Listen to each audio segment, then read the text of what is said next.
here today to help create awareness and to let victims, men, women, children, and families know about the many resources that are available to them and to encourage them to seek the help that they need to end the cycle. I'm here because domestic violence unfortunately has touched, many lives of my family members.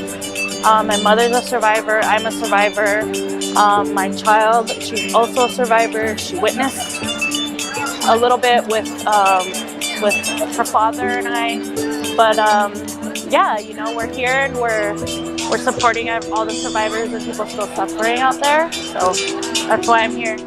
I want to make sure that there's a huge debt of gratitude and a great big thank you to all of those who've supported this event, from the organizations to our women's club in Kiwanis and our explorers and our police department and our city council.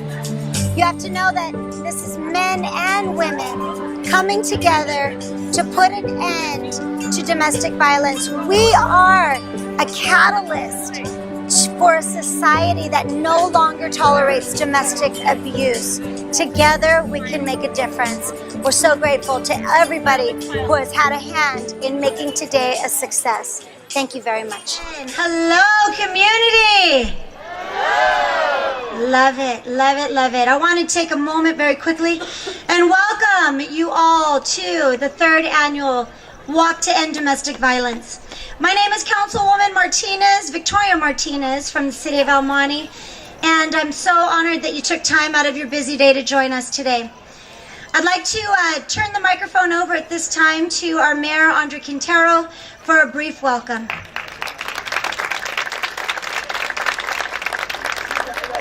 So good evening, everyone. It's my honor to welcome you to the friendly city of El Monte, the end of the Santa Fe Trail, and to say how grateful I am that you are all here for this very important awareness campaign so that people understand everything about domestic violence, how to get resources, how to get help when you need it, how to understand just the very nature of the challenges that so many people face. As a prosecutor, I see these cases in my court every day. I planned that, by the way. That was my cutoff. They said, you know what, you're done. No, but this night is about so much, and I am so grateful that we have a council member in Victoria Martinez who has been a dedicated council member on this particular topic for so many years. And this is the biggest, the largest crowd that we've had for this event, and we have representatives here from other communities. We have both of our assembly members here. It really is significant that we have this opportunity to raise awareness on this very important issue. So at this time, I'd like to call back to the podium Councilwoman Victoria Martinez to continue with this program today. Let's give her a big, big round of applause.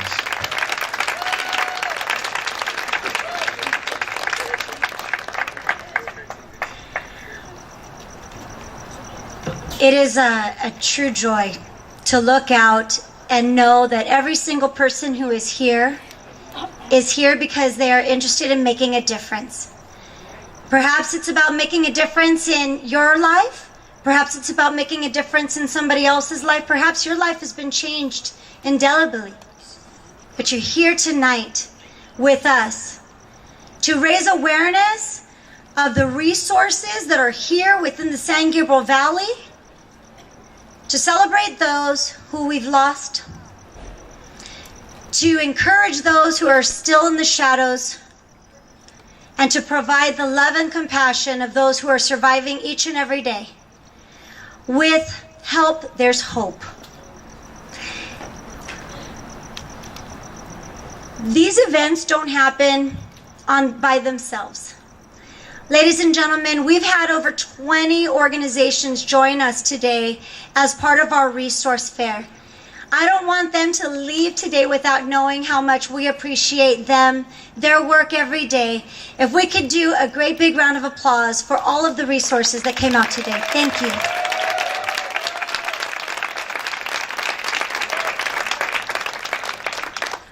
Ladies and gentlemen, you know what? We've got daylight savings time coming quickly. So I'm going to turn over the microphone to our assemblywoman who also serves as the, I'm going to let her announce her title because I don't want to mess it up. But she's an advocate for all of you up in Sacramento. And I want you to please welcome to the stage Assemblywoman Blanca Rubio.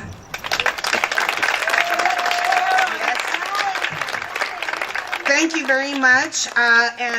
Almani, congratulations on this amazing event. I am Assemblywoman Blanca Rubio, and I represent part of Almani along with my colleague at Chow. We share Almani, but all of you in Almani are near and dear to my heart. I am the chairwoman of the Select Committee on Domestic Violence, and I fought for that position because my sister Susan Rubio is a survivor of domestic violence, and even today, as of today, there's still people here that don't believe that she was a victim of domestic violence. And I'm here to tell you, those of you that share the same,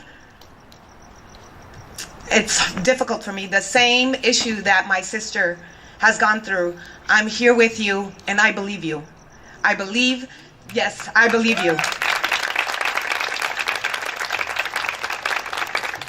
I also am chair of the Human Services Committee, which handles all of the CalWorks and CalFresh agencies. And part of my work in Sacramento over the last 2 years, I have introduced 6 domestic violence bills that have all been signed by the governor.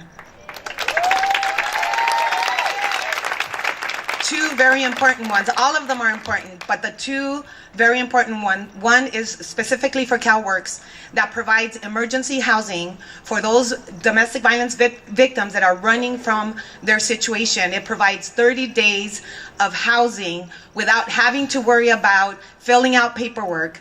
We all know how that paperwork is handled very slowly. So my bill that was signed by the governor last year provides 30 days of emergency housing for victims of domestic violence so that they don't have to worry about going back to their situation. They have somewhere to go. That one was signed last year, and this year, it was a very difficult bill that takes away guns from domestic violence perpetrators. It takes the guns away from them forever. Right now in California, yes. Right now in California, as we stand today, the perpetrators of domestic violence are banned from owning a gun for 10 years. In the country, the federal government, it's a lifetime ban. So my bill that was signed by the governor is now codifying the federal law that no domestic violence perpetrator can own a gun for life. Thank you. But the work that I'm doing in Sacramento is not done by myself. I'm working with advocates and with people that have been through domestic violence, along with my colleagues in the legislature, to make sure that domestic violence is eradicated in the state of California. I know it's a 2-minute speech, but it takes more than 2 minutes to say what we have to say about domestic violence. But I will leave you with this.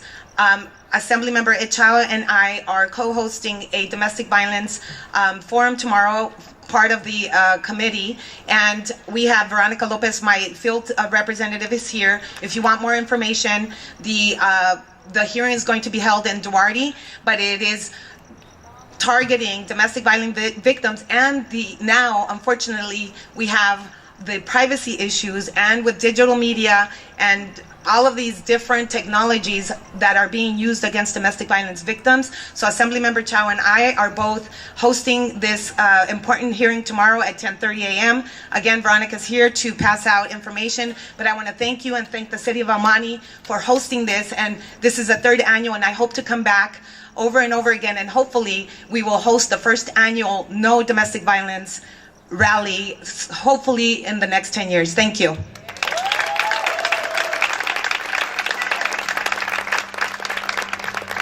Funny, she should mention an incredible conference.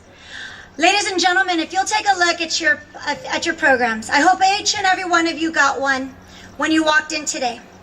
I want to go over a couple of things that are in your program. First of all, welcome. If you open it up, you've got our program. But on the inside of your program, there are phone numbers for resources. We did this on purpose because if you do this, fold it in half, it fits so nicely on your refrigerator. It fits so nicely on your cupboard. It fits so nicely any place in your home that you may need and say, this is where I look quite often, next to your calendar, next to your child's picture. Put these phone numbers and keep them handy. Then if you'll turn to the back, there's also all of our sponsors for today.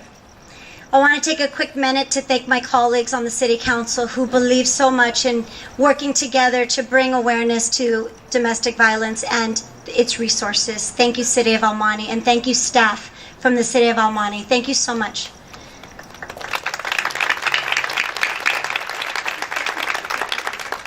Our friends at Kaiser Permanente. Yes, thank you, Reina Del Haro and Cindy Gaitan, Linda Gutierrez, and all the social worker team. This walk is bigger than the City of El Monte. Domestic violence doesn't just happen in the City of El Monte. Domestic violence doesn't just happen in Temple City or Arcadia or Baldwin Park. It happens everywhere. So my goal, our goal together, is to have this walk be a regional walk. We want everybody from throughout the San Gabriel Valley to come, experience the resources that are available, and be educated. Have the resources. Today's message, ladies and gentlemen, is know your resources. You never know when your sister, your brother, your best friend, your mother, your son is in crisis and they need help today. Who are you going to call? What are you going to do? And we have to see the signs before it's too late. It's critical mass. You have to pay attention. With social media, with the news, with working 2 or 3 jobs to put food on the table, we have to stop and look around and take note of those who are in your circle. Maybe it's time for a hug, a little bit longer. Maybe it's time for a smile. Maybe it's time for a love note to let them know that you're here.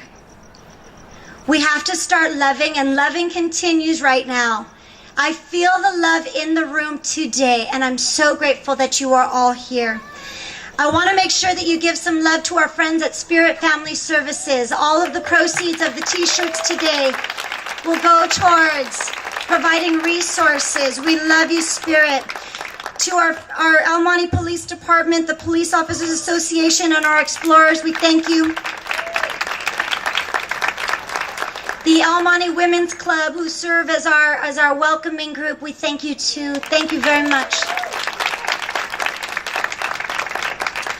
And finally, I mentioned about a conference, right? A rally. What we've realized, ladies and gentlemen, is that it's time for us to start talking to our young people about how they date, about what they see is love. It's time to break the cycle.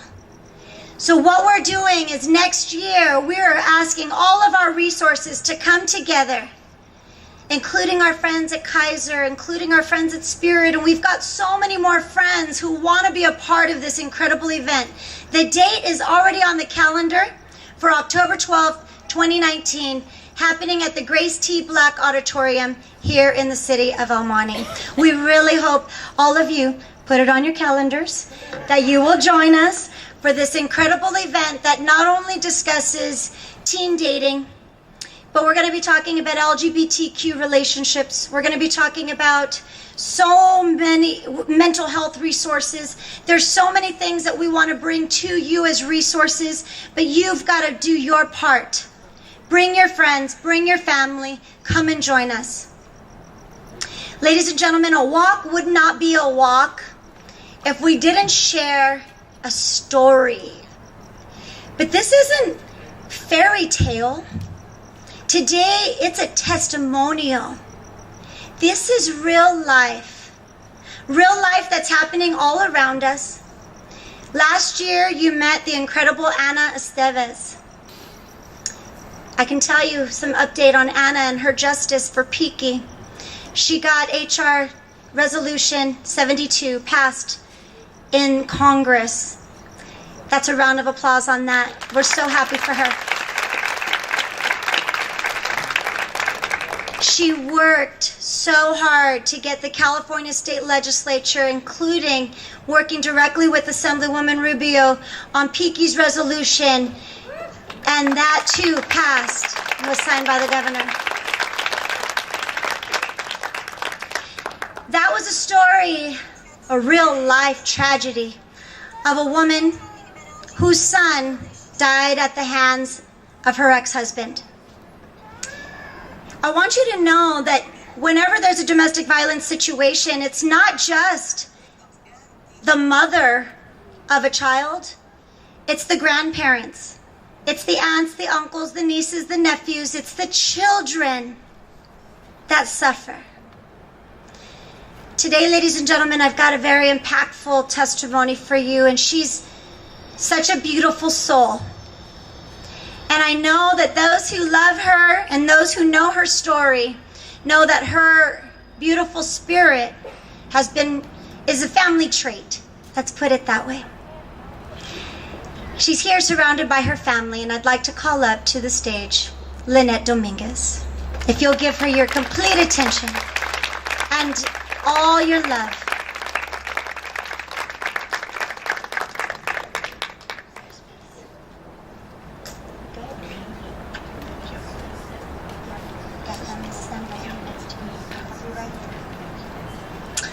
Good evening, everybody. My name is Lynette Dominguez. I'm here to share my story with you. But before we get started, I just wanted to make some acknowledgments. I'm here today to tell you about my daughter, Vanessa. But before I get started with her story, I would just like to have a moment of silence. This moment of silence, it's for all the people living with domestic violence right now. Those who have made it out, and those who were unable to make it out, like my daughter. Please bow your heads and remember those around you.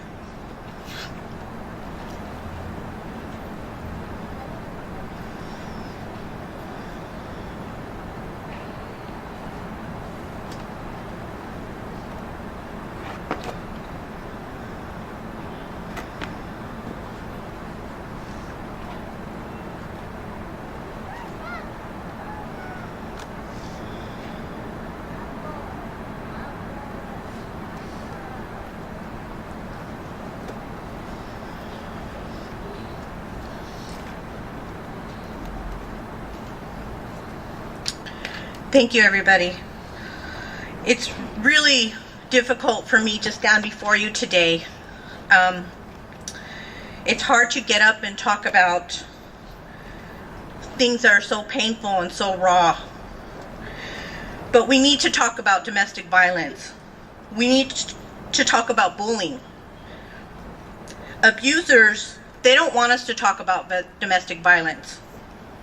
Close friends and family, they don't want to hear about domestic violence.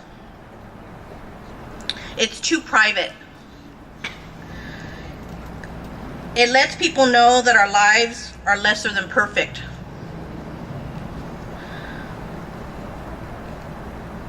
All that may be true, but as I stand before you, I can promise you that making others uncomfortable with talks about private matters is much better than living the regret. You see, my daughter, she was only 19 years old when she found love. She found him fun and cool, and he was impressed with the crowd. She was impressed with the crowd that he hung out with. Right from the beginning, he began to control her life. She gave up a career and a higher education to stay home with her children. but she confided in me that he didn't want her to go to college. He controlled the money that he made and she spent. But when she talked about starting a career or having her own money, he wouldn't hear of it. He said and did things to make her feel like she wasn't good enough for him or anyone else. I noticed a change in my daughter. You see, Vanessa, she was really feisty. Don't get me wrong, she was the most kindest, loving. She had this beaming smile about her, and anybody who knew her could recognize her for her smile. She was my little firecracker. I remember telling my mom, "You don't need to worry about Vanessa. She's gonna stick up for herself, Mom. You don't need to worry about her. If anybody in this world, she would be the one to speak up." She stood up for herself as a little girl, and as an adult, she also stood up for herself too. But he didn't like that. He did things to crush her spirit. He got into her psyche, her mental capability, and crushed everything that she saw and her plans for the future. By the time they separated a year ago, Vanessa was a totally different person. She tried really hard to start over, but he didn't make it easy for her. He would threaten her to tell the secret that she felt would bring shame to her children, to me, and to my mother,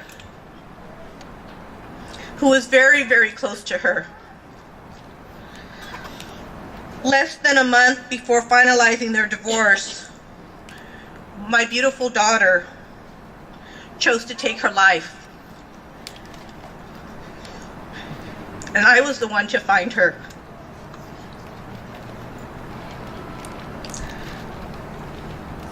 I plead with everybody here. You know, it doesn't matter your prestige, your education, whether you're poor, whether you're rich. It happens everywhere. It happens in the neighborhoods, it happens in the ghetto, it happens in the rich places. It doesn't matter. It strikes everywhere at any time. Domestic violence comes in many forms. Sometimes it's very subtle.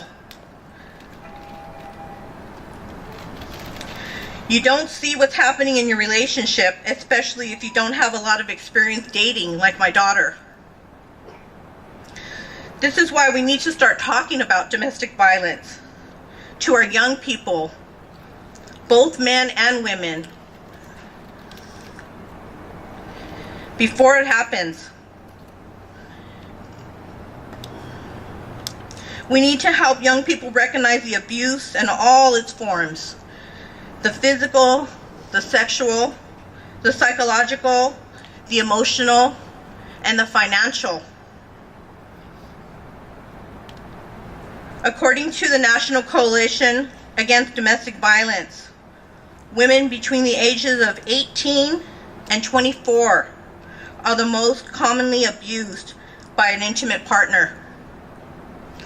If we don't teach our youth to recognize and prevent abuse, how could we expect to help them? Parents, I beg you, we have a huge responsibility to teach our children about domestic violence. It's not something that we should keep secret or make taboo or be a forbidden conversation. This should be a conversation that we bring to the dinner table, that we should discuss on a weekly basis, maybe a daily basis. We taught our children to make good choices in their life. We must talk to them about what they should expect from a romantic partner. Fathers, please You must demonstrate kindness to your daughters. Speak to them with care so that they can expect nothing less from their significant partner. Parents, we must model loving and caring relationship to our children so that they may expect the same in their own lives. We must show our children that they feel secure, safe, and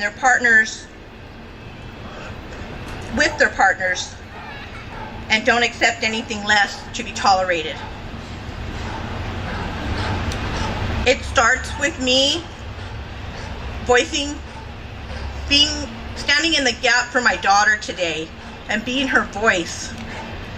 This is extremely, extremely hard and difficult. And I pray that the people that are involved in domestic violence carry on the compassion that they have for those who are suffering, the people that know somebody, co-workers, friends, family, neighbors. We all need to start discussing it. We need to start sharing and offering help and giving resources.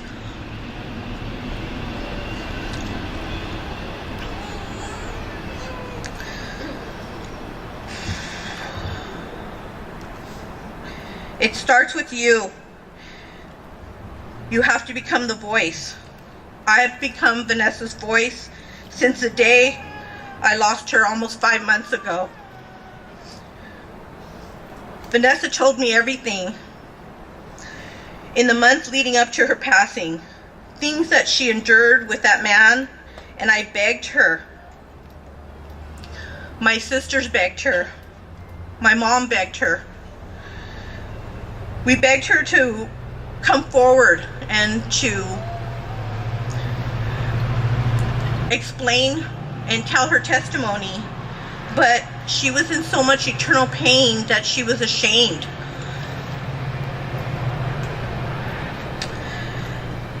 No charges were brought against the perpetrator, or perpetrators in this case. So I'm left every day with this empty feeling and wondering how to go on with my life, my son's life, my grandchildren, my parents, my sisters and cousins and family members. See, this just doesn't hurt the mother. It hurts the entire family, including the friends, the neighbors, the people involved at the schools, the volunteers that see her, the people at the grocery store, the people that knew her from day one when she was a little girl. It affects everybody. So I'm pleading with you tonight to please be involved. Don't shut your eye. Don't think that, oh, it's not my problem. It is your problem. Because you know what? At the end of the day, it's all of our problem. We experience this every day in our lives, but we don't want to say anything. We don't want to bring it forward. We need to love on these people and let them know that there's nothing to be ashamed of. They shouldn't live in fear. They shouldn't be tormented day after day. They shouldn't have to think about, how to hide it, how to hide not only the physical scars, but the mental scars, the emotional scars. The past 7 months of my daughter's life, she's been in and out of the hospital, holding, not able to keep food down, not able to sleep, waking up screaming. These are the signs, you guys. You have to be open to this and aware of this.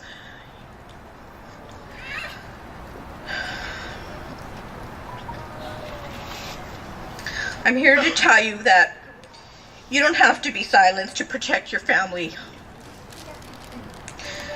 You have to be a voice. We hear you. I hear you. I hear my daughter every day. I have to live with that, you guys. I'm here to help, and I won't stop. I won't let another life be destroyed by somebody who thinks they have the control or the power. I'm going to stand in the gap for my daughter until the day I die.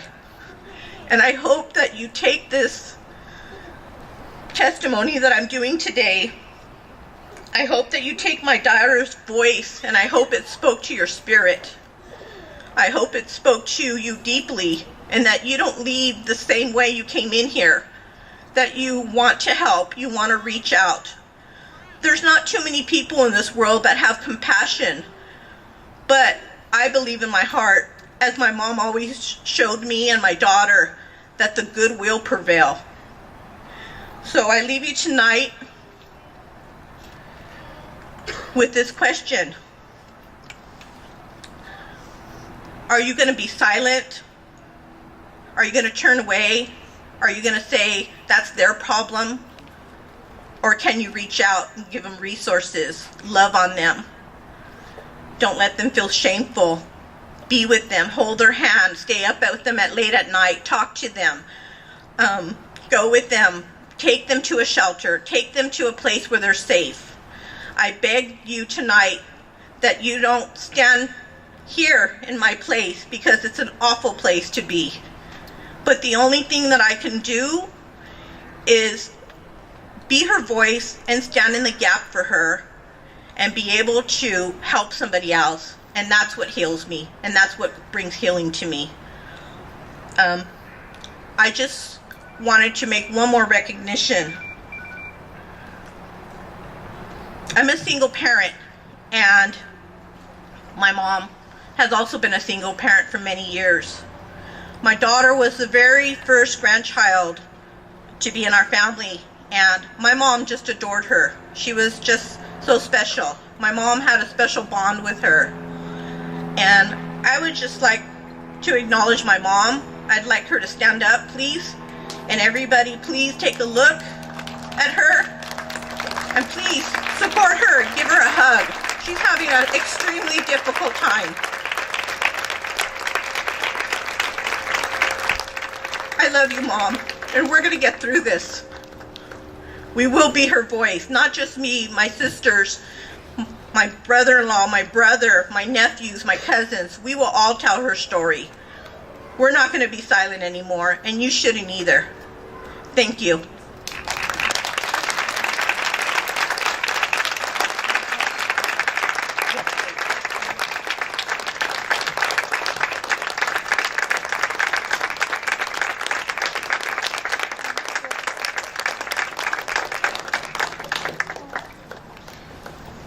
Stay right here. Stay right here. Stay right here.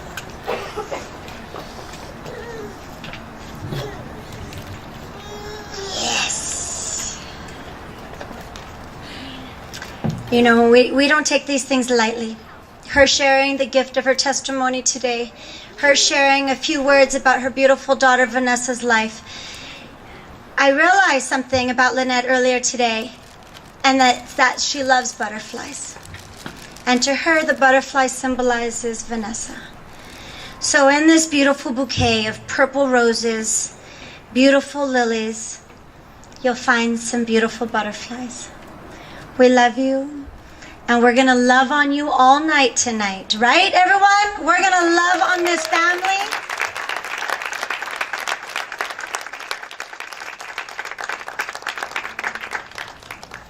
Of course. With that, what are we here for? We're here to walk and give love. We're going to give love all night tonight? Yes.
No more! No more! Love shouldn't hurt! No more! No more!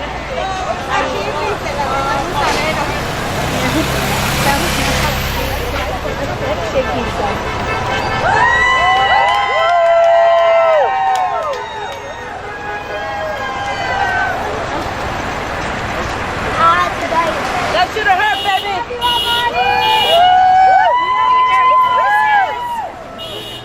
I want to do one more time because she was incredible as we did our family-friendly walk. The one thing that I could hear always was Susana. So Susana, would you do the honors of doing this one more time for us? And everybody, we want to hear you. Here you go. No more! No more! No mask! No mask! Love shouldn't hurt! Love shouldn't hurt! Love shouldn't hurt!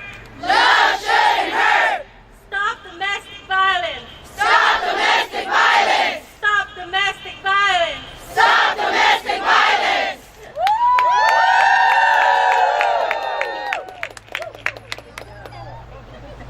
What a night. Have we had an incredible night, ladies and gentlemen? We are talking about resources. We are talking about awareness. We are talking about love. Loving your neighbor enough to give them that hug. Loving your neighbor enough to say, I'm not going to sit back and listen as you, as a couple, right next to me, continue to fight it out. There's a very important song that I heard years ago that changed my life when it came to the idea of domestic violence. And that song is by Babyface, and it says, how come?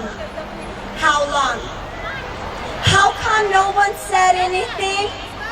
How long were you going to wait? We are not waiting anymore. We are going to be that loving voice. Those two hands, those two eyes, those ears that are going to be loving to our neighbor, and I hope you'll join me in being able to say, as a society, we will no longer tolerate domestic violence. Yes?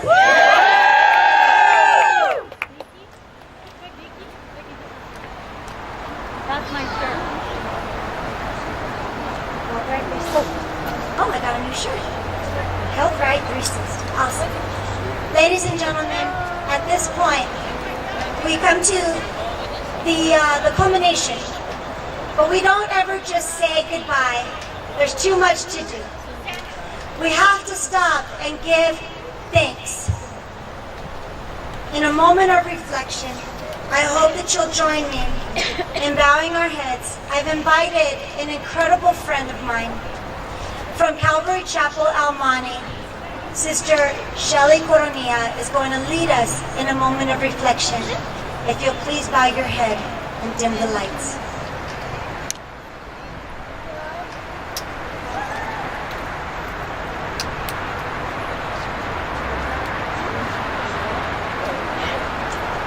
Oh, Heavenly Father God, I just come before you, Lord, just thanking you for this time that you have given us, Lord God, to reflect and to focus, Lord God, that what's important to you, Lord, is loving your neighbor.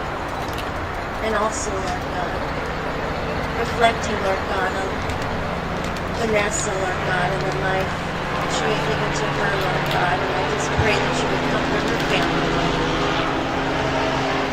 Father, I just thank you for every person that's here, Lord God. They are precious in your sight, Lord. And you have a purpose and a plan for every life that's here, that's represented before you, Lord God. And I just pray that they would remember how much you love them, Lord. And you want to do a beautiful work in their hearts and in their lives, Father. I just pray also, Lord God, that they would remember, as your word tells us in Jeremiah, for I know the thoughts that I think toward you, says the Lord, thoughts of peace and not of evil, to give you a future and a hope. And I know this night was about hope, Lord God, and I just pray every person here would know that there is hope in you. hope in your Son, Jesus Christ, the living hope. Please, Lord God, open every heart to recognize that and see, Lord. And Father, I just also would like to lift up those children who are suffering in silence, Father.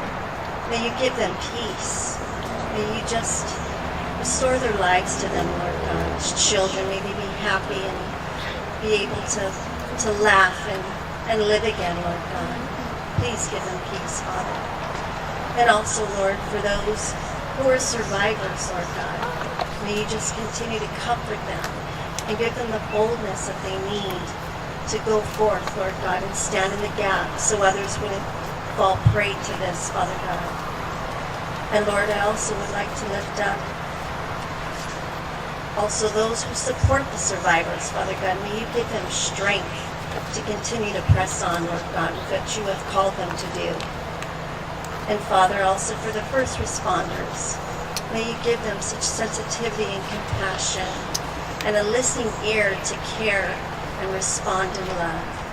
And Father, we come before you, Lord God, just thanking you once again for this wonderful work that you're doing, Lord God, even though this is intended for what people may do may be intended for evil, you're going to work all things together for good to glorify your name and to work in these beautiful hearts and lives. And I love you and thank you and praise you in Jesus' name. Amen. Amen. Yes. Amen. Amen. Before we draw out the lights, I just wanted you all to take a look around this incredible space. That there is love and light and hope and help in this space. This is what we've created tonight. And I pray, God, that you all take this night into your hearts and that you do God's will each and every day. Provide the resources, be a friend, be a neighbor, be loving, be compassionate, be thoughtful. At this point, if there's anyone else who'd like to share their testimony, you've got one moment on the mic before we light up Lady Liberty. If there's anyone here that would like to step up. Right here. I literally had to leave my guy yesterday after 6 months. He strangled me, he beat me, he slammed my head against the window saying he couldn't find his cigarette for a meth addict walking by on Longdon and Peck at the church that I waited for the next morning. He threw his briefcase at my face. He said it was my fault that he strangled me. I made him angry. It was my fault that he took meth because I left him so he wouldn't drive my truck and kill us both. DUI. I left him yesterday. And now I am free and a survivor of domestic violence. God bless you, sister. We're here to support you.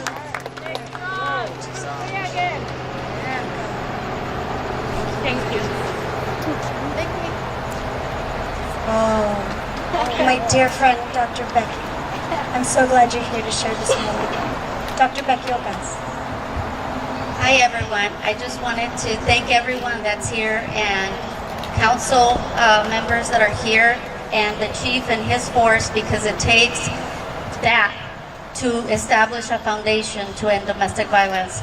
I'm a survivor and I, as Vicky said, a doctor, yes. I started late in life when I freed myself from the situation, and I can tell everyone, I see a lot of young faces here, and what saved my life was education. And I am a college professor, and we have a nonprofit organization that was founded by the survivors that I have been working with. And everyone goes to school. I don't care how old you are. I don't care if you speak English or not. You will go to school. And I hope to come into this community and do the work, which is what I want to do. And finally, I want to say to all the parents here that we need to teach our children to operate on love and not fear. Domestic violence comes from fear. When we're harsh on our children, when we raise our voices, when we don't allow them to have a voice when they're little. Love means allowing them to have a voice, to voice their opinions within respect. And you will have amazing children. I have two of my own. Thank you very much. Thank you, Vicki, for this amazing event. Wow. Chief Reynoso. Thank you, Chief. Can you move the mics down? Thank you. Just a really quick, very important message. During these times when politics really overwhelms the television, I just want you to know that our city, our police department collectively is here for one reason, to serve you. We know who we work for. We work for you. And to all our victims out there, domestic violence or otherwise, any victim of a crime, just want you to know, if you come to our police department, our city, we're not going to ask you where you were born, if you speak English or not, whether you're here legally or illegal, documented or not. None of that matters to us. What matters is that you're here for help. The only thing we're going to ask you is, what can we do for you? That's it. So that's my message for the men and women of the police department, to every single survivor out there, every victim of any crime. We are here to serve you. And thank you for joining us today for this march. It was a lot of fun. Thank you. Thank you, Chief. I want to say thank you to the sister who shared with us her story right now with these tears running down her face. You're surrounded by love, sister, and we're going to give you all of that love. Hug her. Hug her. I want to say thank you to Lynette Dominguez and her family for joining us today and for sharing her story. I want to say thank you to Sister Shelly Coronilla for her amazing prayer. I want to say thank you to Susana for leading us in our chant all the way through. And I want to say thank you to the city of Almani, who we love, love, love this community so much. We want you to love yourself enough to make sure that you can reach out and have the confidence to know that you've got people here who care about you. With this, ladies and gentlemen, I think it's time for us to dim the lights and to... One of the awesome things about lighting up Lady Liberty is requesting justice for all of those survivors. Justice, justice, justice. So Lady Liberty represents justice to all of us. Let's light it up purple in honor of Domestic Violence Awareness Month. Get your cameras ready. Here we go. Where's my friends in Public Works? We're going to do a countdown, Public Works. And you guys, all in your shirts, are the most beautiful picture I've seen all day. Here's the countdown. 3, 2, 1. There she is. Lit up purple. As you drive by Almani City Hall, you will all know why it's purple, in honor of Domestic Violence Awareness Month.